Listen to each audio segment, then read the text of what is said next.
some background of this program. So we have celebrated a week on menstrual hygiene, beginning from 28th of May.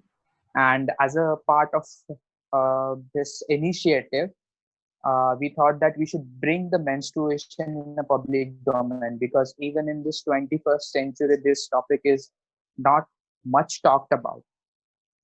So to bring this initiative into the public domain, we have started with a series, and that series, a YouTube series, which included interviews within the family members on menstruation. So the conversation largely happened between a mother and a daughter, a son and a mother, and even daughter and a father. These videos are also available on the YouTube. And as a second segment of this, we also had a menstrual experience narration in written format. So these articles written by students and few other people from our community are also available on our website. The initiative was titled as a Talking the Taboo. As I told you earlier, the motive was to bring a talk. But then the question was whether it is enough to just bring a talk into the public domain, or we should have some concrete and constructive activities going on. So we thought that bringing that issue, bringing the notion of menstruation in mainstream education could be a good way to address all the issues regarding the same. And that's why we have taken up this conference. So this conference, we hope that could act as a forum for discussion, exchange of ideas, and to decide the future course of mainstreaming menstruation into the mainstream education. And that's why we brought you a few experts from their respective fields to present their perspectives on mainstreaming menstruation. So let me introduce the guests. So here we have with us Dr. J.V. Madhusudan. So Dr. Madhusudan is an associate professor at the Department of Education and Education Technology at the University of Hyderabad. And he'll be presenting us with the educational perspective in relation to schools, classrooms, and overall in a system. I welcome you, sir, on the behalf of LearnMaths Foundation. Our second guest is Dr. Aishwarya. She is a gynecologist by profession and worked with several NGOs and residential schools. We call them Ashram Shalas. And currently she's working at a government hospital in Chhattisgarh. So as a gynecologist, she is expected to present a scientific perspective and some conceptual misunderstanding that people come to her when dealing with the patients. Our third guest, Purva Dikshit Dhokte. So Purva Tai is a project coordinator at Gnan Prabodhini, and she is also co-founder of Kalam Education. She has also experience of teaching. So Tai will be talking from her experience as a teacher, but mainly she'll be presenting how organization could contribute into mainstreaming the education, mainstreaming menstruation into the education. I also welcome you, Purva Tai. Thank you. We have as our fourth guest speaker, Imam Hassan. He is a teacher at Akanksha Foundation. And we all know when we talk about education, teacher becomes the core part of the system. And teacher is the one who knows the whispers in the classroom. So Imam will be presenting his perspectives from his experience as a teacher. So warm welcome to you, Imam. Thank you. Thank you. Yeah. So again, I'll request all the participants to mute themselves because I'll be shifting to the guests.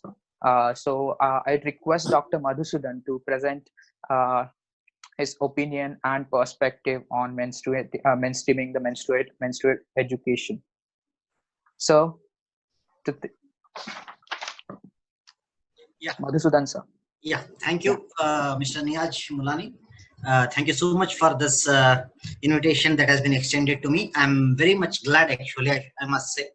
At least for me, this is it's it's a change for me actually. Ever since this lockdown period has started, and we have been working from our respective places wherever.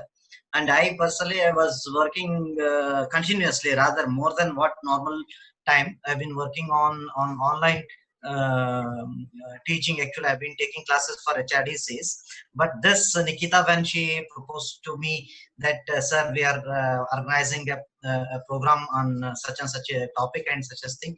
I know her. She is one of my good student. I know her, and without giving much thought of, immediately I agreed to her. I know her background in terms of her work and all.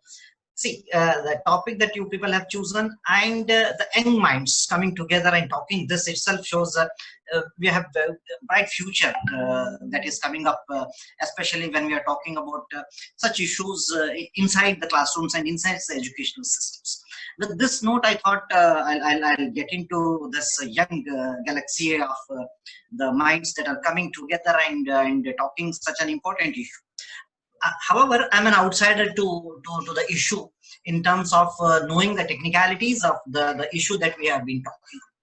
However, as an educationist, as a teacher educator, as a person who deals with the teacher training programs, as a person who deals with the research aspects of all these things, I thought, let me relate myself.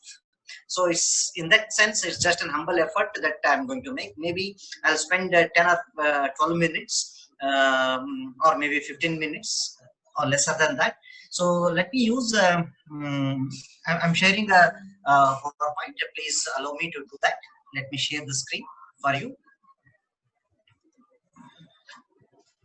Yes, Suraj, can you share the presentation? Yes. I'm doing that. Okay, great. I shared that. Yes. I just, in case, I shared with Nikita, in case power fluctuation is here. In case power goes off, I thought you will help me. I can join through my smartphone. Now it is okay for me. Yes. Okay, friends. I hope you are seeing the screen. So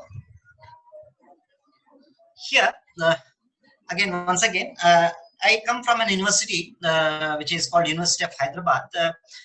Inside the University of Hyderabad, ours is a small department, but the University of Hyderabad is very well known in terms of its research and teaching. Worldwide, it is very well known. Recently, the university is honored with an Institute of Eminence. Only 4 universities in the country, and we are proud of that feeling. And we always try to connect with the society in terms of our teaching and research. And this topic, that is menstruation in mainstream education, is one such, where in the Department of Education and Education Technology, I thought I'll relate myself. So with this, I thought once again I will thank and congratulate organizers for doing that. Now, when I was going through the LearnMates Foundation, it was, what attracted me is it's basically a students' initiative, and they are talking on something like menstruation in mainstream education, which is very not just interesting, it is very needed, much needed rather. And what they are trying to do with this short conference of about 1 hour is that they are trying to address various aspects involved in mainstream menstruation. The theme that they have identified is to bringing talk about menstruation in schools and classrooms. They have been, as told by our friend, that they have been already doing some in their segments. They are all there on YouTube as well, and they are trying to bring in at this stage the different stakeholders as well. Like there are other speakers who are coming from different backgrounds. They will be also putting their own views and ideas, their experiences. We have teachers working in the field, and the gynecologists, the person coming from NGOs. So maybe all and all the participants coming from different backgrounds might help each other right now. And what actually maybe Mulani and Nikita and other team, they are trying to do is they want to have a constructive and concrete discussion to address this issue that they have taken, the issue of menstruation in mainstream education. And with this, what maybe like comprehensive understanding of the domain will be helpful in bringing the planning from field realities and the status of menstruation in our society at one place, coming and bringing together. So maybe that will add some value to the issue that has been taken. So with this background, I thought, let me put my own ideas. Like, see, we all know this, millions of girls drop out of school every year when they start menstruating. There are lot many, lot many reasons for children dropping out of the schools. But it is very heartening to know that when they start menstruation, when they start puberty, is also a reason. This should have not been a reason for school drop. This is something very serious. And menstruation can hinder girls' education. The research has been showing us it is hindering girls' education in lot many ways. And if we go ahead and talk about puberty with special reference to the girls who are in special needs, children coming from special differently abled children, maybe the situation will become worse for them. So we can't even imagine. So therefore, the issue that we are talking about today is not just an health issue that is concerning girls. It's not the issue of health that is concerning girls alone. Nor it's an education issue that concerns girls. What I mean by education is a dropout issue. No, it's not just a dropout issue. It's not just a health issue. Not even it's an education issue of girls. Rather, we should be taking this as an issue that concerns development. So therefore, let us take it as a developmental issue. So issue of children dropping out of the school is not as a school issue, education issue. Rather, let us take it as a development issue. Now, when we talk about development issue, see, sustainable development goals, especially the goal number 4 with all its targets. So it says that ensuring inclusive and equitable quality education and promoting lifelong learning opportunities for all. That has been very clearly mentioned in goal number 4, that all countries, including India, should be making all efforts in achieving this. And if you look at one particular target, say for example, target number 4.8 says build and upgrade education facilities that are child, disability and gender sensitive, and provide safe, non-violent, inclusive and effective learning environments for all. So this is clearly stated. So therefore, the issue that you and me we are talking about is definitely a developmental issue. And other SDGs connected will go very well with the education, like for example, health and well-being, SDG 3, target 3.7.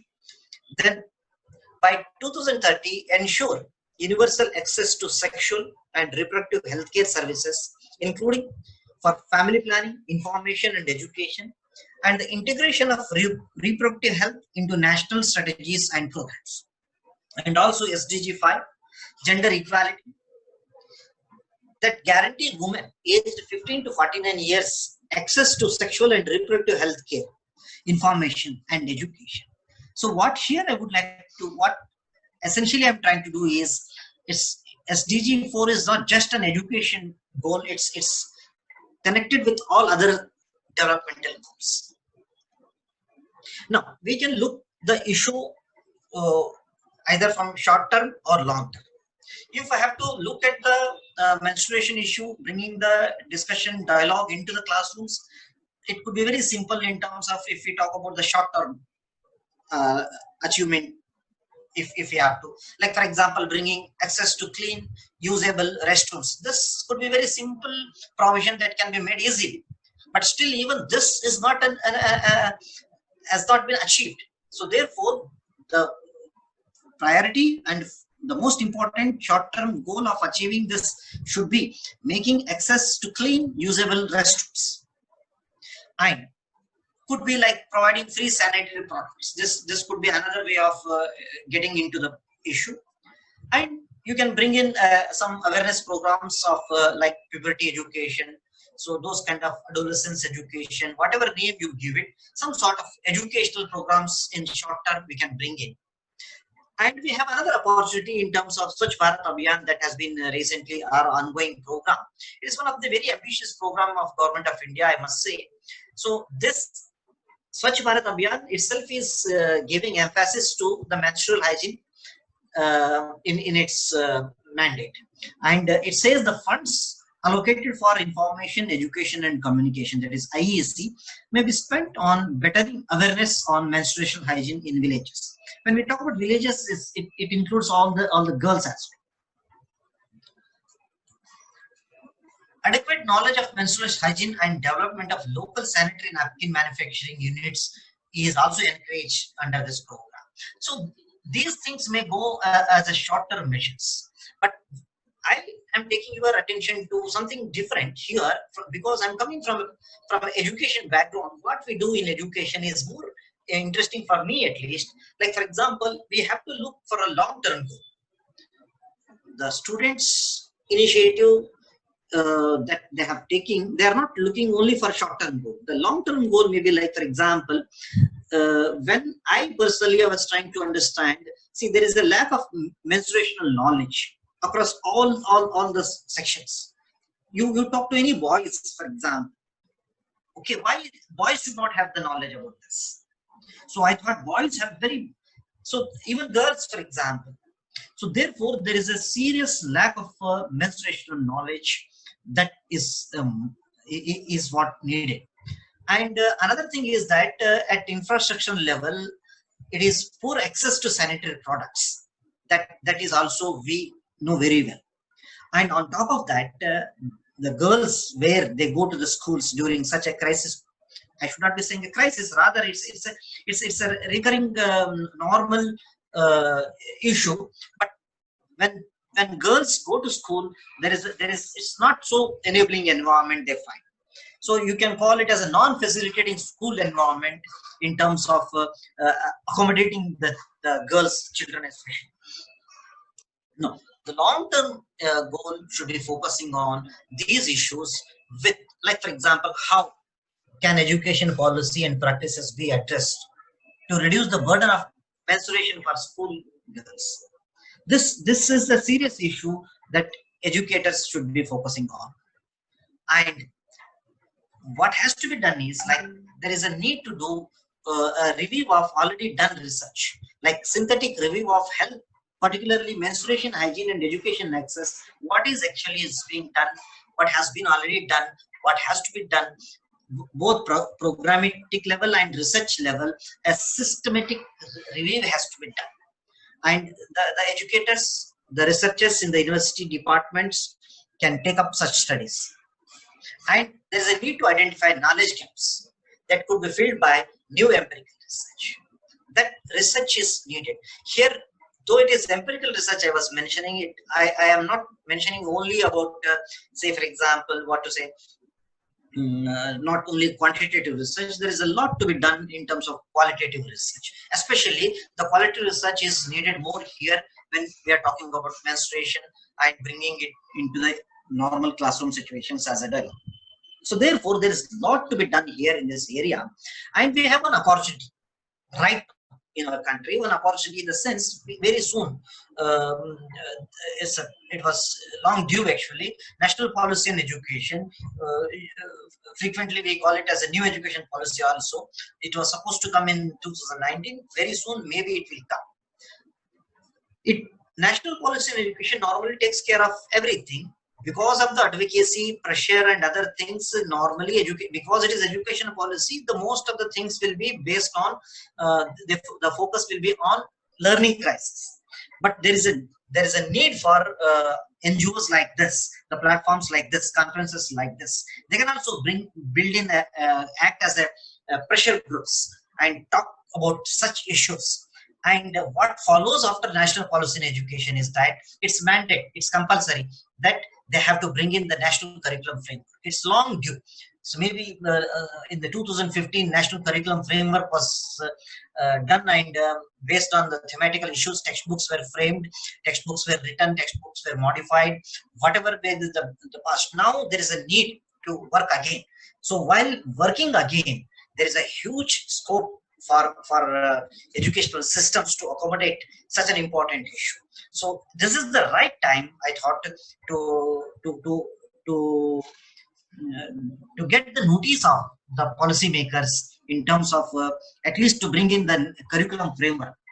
And there is a huge scope for teacher education programs at various levels, at B.Ed level, at a diploma and elementary education level, at a bachelor's education level, for teacher education programs at university level, at M.Ed level, to bring in their own curriculum, in their teacher training programs, to the issues of that are not just, I repeat, it's not just about it's not from a social logical point of view, it's not a taboo, it's all those are very at superficial level, I thought.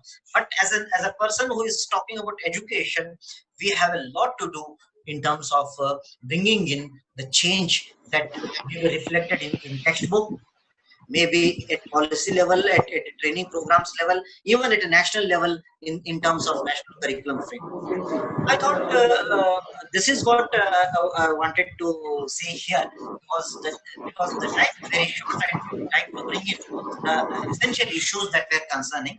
So therefore, I thought I have done my part actually. I once again thank organizers for giving me this opportunity to come and meet you all here. So I thank you once again. I'll stop here my presentation. I'll hand it over the. Okay. Thank you, sir. Yeah, Mulani, now it's to you. Thank you. Yes, thank you, sir. Thank you so much. And you have covered from policy perspectives to curricular perspective as well as this training perspective, and lay down the basis for scope that we have to bring that issue into the education, bring menstruation into the education.